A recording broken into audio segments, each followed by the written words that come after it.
મારા બધા દર્શકોને મારા બાપા સીતારામ. કોંગ્રેસની સ્થિતિ અત્યારના એવી છે કે કોઈ આકલન પણ ન થઈ શકે કે કોંગ્રેસ 2027 સુધીમાં શું કરી શકે ને શું કરશે.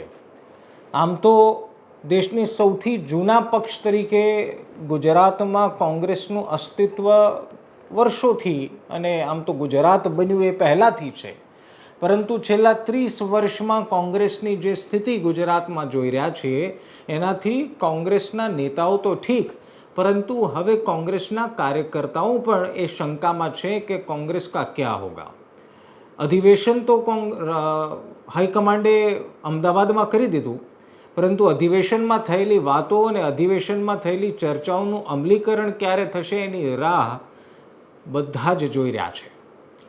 તેવામાં કડી અને વિસાવદરમાં થયેલી કારમી હાર અને પછી શક્તિસિંહ ગોહિલનું રાજીનામું, કોંગ્રેસને કેમ બેઠી કરીશું એ ચર્ચાઓની વચ્ચે, કોંગ્રેસમાંથી લગ્નના ઘોડાને કેવી રીતે કાઢશું એ ચર્ચાઓની વચ્ચે એક ત્રીજી ચર્ચા શરૂ થઈ ગઈ, ભાઈ કોંગ્રેસના અધ્યક્ષ કોણ બનશે. અને અધ્યક્ષ કોણ બનશે ચર્ચા ચાલતી હતી ત્યાં હવે એવી ચર્ચા ચાલી કે કયા સમાજના બનશે. ગજબ છે નહીં? હવે આવી સ્થિતિમાં કોંગ્રેસ બેઠી કેવી રીતે થશે એ તો હવે કોંગ્રેસના નેતા જાણે, પરંતુ આ બધા વચ્ચે વીરજી ઠુમ્મર, જે કોંગ્રેસના વરિષ્ઠ નેતા છે, એક્સ MP, એક્સ MLA, એમણે રાહુલ ગાંધીને પત્ર લખી દીધો છે કે ભાઈ અમારી ઈચ્છા તો એવી છે કે પાટીદાર સમાજમાંથી બનવા જોઈએ પ્રદેશ અધ્યક્ષ. શું આખી માહિતી છે વિસ્તારથી વાત કરીએ અને સરળ ભાષામાં વાત કરીએ. આપ જોઈ રહ્યા છો નિષ્કર્ષ, હું છું નિશિત રાજપૂત.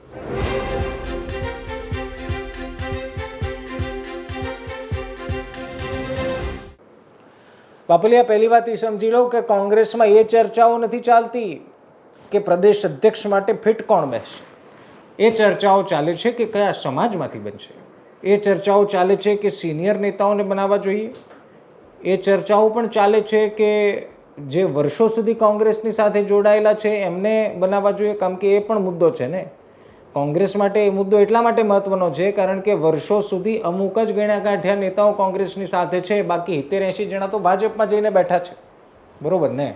હવે આ બધા વચ્ચે 1લી તારીખે આપને ખબર છે કે કોંગ્રેસના પૂર્વ ધારાસભ્યો, સાંસદ સભ્યો, સમાજના કેટલાક લોકો જે કોંગ્રેસ સમર્થિત છે, બધા જ લોકો જે પાટીદાર સમાજમાંથી આવે છે એ લોકોએ બેઠક કરી અને બેઠકમાં નામોની ચર્ચા ન કરી, પરંતુ એક સુરે એ વાત ઊભી થઈ કે આપણે પાટીદાર સમાજમાંથી પ્રદેશ અધ્યક્ષ આવે તો ગુજરાતને ફાયદો થઈ શકે. હવે સામાન્ય રીતે પક્ષમાં જ્યારે આવા નિર્ણય લેવાના હોય ત્યારે બધા સમાજના લોકો પોતપોતાની રીતે રજૂઆત કરતા હોય. બેઠક બાદ વીરજી ઠુમ્મરે રાહુલ ગાંધીને આજે પત્ર લખીને કહ્યું છે કે અમારા સૌની ઈચ્છા છે, અમારી બેઠક મળી હતી 1લી તારીખે, અમારા સૌની ઈચ્છા છે કે પાટીદાર સમાજમાંથી પ્રદેશ અધ્યક્ષ કોંગ્રેસના બનવા જોઈએ. હવે કોંગ્રેસનો છેલ્લા 20 વર્ષનો કે 15 વર્ષનો આપ ઇતિહાસ કાઢી લો તો આપને ખ્યાલ આવશે કે OBC સમાજના નેતાઓને પ્રદેશ અધ્યક્ષ તરીકે મોકો આપવામાં આવ્યો છેલ્લી 2-3 ટર્મમાં. અને આ વખતે 2017માં જે સ્થિતિ થઈ હતી, કોંગ્રેસ એ એક્ઝામ્પલ લઈ રહ્યું છે કે અનામત આંદોલન બાદ 17માં માંડ જીતતા રહી ગયા આપણે, એટલે 2027માં જો એવું કરવું હોય તો પાટીદાર સમાજમાંથી અધ્યક્ષ જોશે. પરંતુ એ લોજિક મને લાગે છે કે કેટલાક નેતાઓને ગળે ઉતરશે નહીં, કારણ કે પાર્ટીના અધ્યક્ષ પાટીદાર હોવાથી 2017 જેવું પરિણામ આવી જાય એ વાત માનવામાં કોઈ માલ લાગતો નથી. પરંતુ ખેર, સમાજને આગળ કરવા અથવા તો સમાજમાંથી નેતા પસંદ કરવા માટે તમે તર્ક કોઈ પણ આપી શકો, એમાં કોઈ વાંધો હોઈ શકે નહીં. અને આમ જુઓ તો આ કોંગ્રેસનો ઇન્ટરનલ મેટર ભલે રહ્યો, પરંતુ લોકો એટલા માટે રાહ જોઈને બેઠા છે કે કદાચ કોઈક એક એવો વ્યક્તિ આવી જાય પ્રદેશ અધ્યક્ષ તરીકે જે આખી કોંગ્રેસને બદલી દે. હવે હું બદલી દે શબ્દ એટલા માટે કહું છું કારણ કે કોંગ્રેસમાં ઓલા લગ્નના ઘોડાની ચર્ચા છેલ્લા કેટલાય સમયથી બાપા ચાલે છે. હવે તો સામાન્ય વ્યક્તિને પણ ખબર છે, અથવા તો નાના ગામડાથી ખબર છે કે રાહુલ ગાંધી લગ્નના ઘોડા, રેસના ઘોડાની વાત કરીને ગયા છે, પરંતુ એનું શું? કોંગ્રેસમાં મોટા બદલાવ આવશે, અધિવેશનમાં આવી બધી વાતો થઈ. શું બદલાવ આવ્યા? ખુદ પ્રદેશ અધ્યક્ષે રાજીનામું આપ્યું. આનાથી મોટો બદલાવ શું હોય? શું બદલાવ? મોટા બદલાવ કડી અને વિસાવદરમાં ભૂંડી હાર થઈ. શું હોય આનાથી મોટો બદલાવ? અને હવે 3-4 નામો એવા ચર્ચાઈ રહ્યા છે કે લોકો કહી રહ્યા છે કે એક જ લોબીના લોકો છે. એટલે કહેવાનો મતલબ કોંગ્રેસમાં લોબિંગ પદ્ધતિ હજી પણ અટકી નથી કે શું, કે પછી આ માત્ર અફવાઓ છે?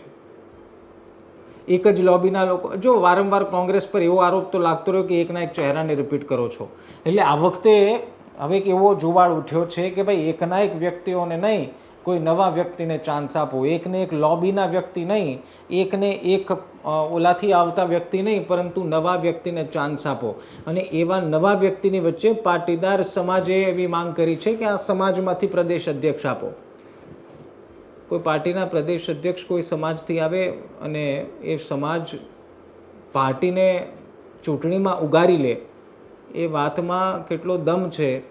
કારણ કે જો એવું હોત તો વિસાવદરમાં અને કડીમાં કંઈક બીજા પરિણામ મળ્યા હોત. પરંતુ ખેર, કોંગ્રેસના પાટીદાર નેતાઓની આ માંગ છે ને હાઈકમાન્ડ એને ધ્યાન પર લે છે કે નહીં, એ મોટો સવાલ છે. આનાથી એક વસ્તુ તો સાબિત થઈ ગઈ કે પાટીદાર સમાજના કોંગ્રેસી નેતાઓ એ વાત માને છે કે પાટીદાર સાથે અન્યાય થઈ રહ્યો છે ને એટલા માટે પાટીદાર સમાજને નેતૃત્વ મળવું જોઈએ. આ તો એક તર્ક છે. કેટલીક એવી વાતો પણ છે, કેટલાક નેતાઓ એવું પણ કહે છે કે જો પાટીદાર સમાજમાંથી આવશે તો પાર્ટીને આર્થિક રીતે પણ મદદ થશે. અત્યાર સુધી ઓબીસી સમાજમાંથી આવતા નેતાઓ આર્થિક રીતે મદદ ન કરી શક્યા એવો આરોપ છે આડકતરી રીતે, કે પછી અત્યાર સુધીના પ્રદેશ અધ્યક્ષ એ ન કરી શક્યા જે હવે પાટીદાર અધ્યક્ષ કદાચ ચૂંટાય તો કરી દે. એટલે આવા બધા તર્ક વિતર્ક અને આવી બધી ચર્ચાઓ કોંગ્રેસમાં ચાલે છે. પરંતુ મૂળ ચર્ચા કે આપણે બેઠા કેવી રીતે થઈશું, એ ચર્ચા ક્યારે શરૂ થશે અને શરૂ થયા બાદ કંઈ થશે કે કેમ એ સવાલ છે. પરંતુ બીજી તરફ આપ જુઓ કે આમ આદમી પાર્ટી સમગ્ર ગુજરાતમાં અભિયાન ચલાવવાનું શરૂ કરી દીધું છે. કેજરીવાલ ગુજરાતમાં આવી ગયા છે. એટલે જો કોંગ્રેસની સ્થિતિ આંતરિક વિખવાદોથી બહાર નહીં આવે, આંતરિક સ્વાર્થથી બહાર નહીં આવે, તો એ સમય દૂર નથી જ્યારે આટલા મોટા પક્ષને એ સાંભળવાનું બાકી રહી જાય કે હવે આપ ત્રીજા નંબરના પક્ષ છો, હવે આમ આદમી પાર્ટી મુખ્ય વિરોધ પક્ષની ભૂમિકામાં આવી ગઈ છે. આવું સાંભળવું ન પડે એવી સ્થિતિ કોંગ્રેસ માટે થશે જો આ આંતરિક વિખવાદો અને નાની મોટી બાબતોને ચર્ચાને કોરાણે મૂકીને જો મુખ્ય વાત પર ન આવ્યા તો. ખેર, હવે તો કોંગ્રેસની આમાં શું છે કે કોંગ્રેસને સાચું કહેનારા કેટલા છે અને સામું કહેનારા કેટલા છે એની પર નિર્ભર છે કે સ્થિતિમાં સુધાર આવશે કે નહીં. આપનો શું વિચાર છે એ કમેન્ટ બોક્સમાં લખવાનું ભૂલતા નહીં. ફરી મળીશું એક નવા વિડીયો સાથે. ત્યાં સુધી સાહેબ ધ્યાન રાખવાનું, મજા કરવાની. બાપા સીતારામ.